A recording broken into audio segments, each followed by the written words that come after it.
Born in 1928 in Koboko, Uganda, Amin was a member of the Kakwa ethnic group.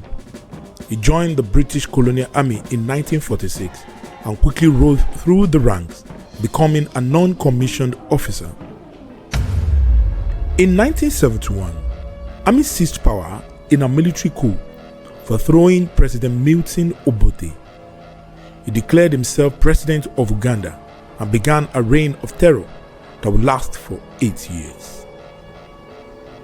Amin's regime was marked by human rights abuses, corruption, and economic mismanagement.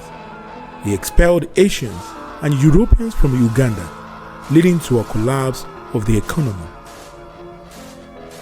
Amin's regime was also notorious for its brutality, with extremists suggesting that up to 500,000 people were killed during his rule. He was known for his eccentric behavior, including declaring himself conqueror of the British Empire.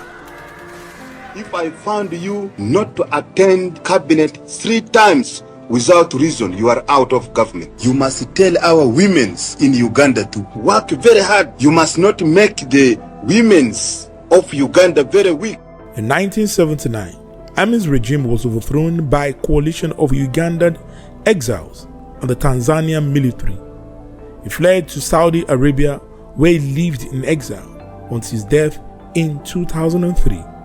I watched a movie that showed his character and his life, but again, I believe he must have acted maybe because of his own level of IQ, or maybe because of some kind of things that he was exposed to. He acted and he ruled as if there was not going to be tomorrow, he was not going to die. But everything that has a beginning comes to an end, and that was just what I believe about Idi Amin. He ruled in his own level of thinking, and I believe it should serve as a lesson to everyone that is given a privilege to rule, that definitely you should be able to do well, that one day you will have a day to just get off the whole planet, the whole scene, and the best you can do is to leave a good mark, is to leave a good thing for people to actually remember you for. There is nobody today, even in Uganda or anywhere in the world, that remember Idi Amin for something good. Everybody talk ill of Idi Amin. So it's just a lesson to every ruler, either you are military or you are a civilian ruler, that you have to act well, you have to do very well. Thank you.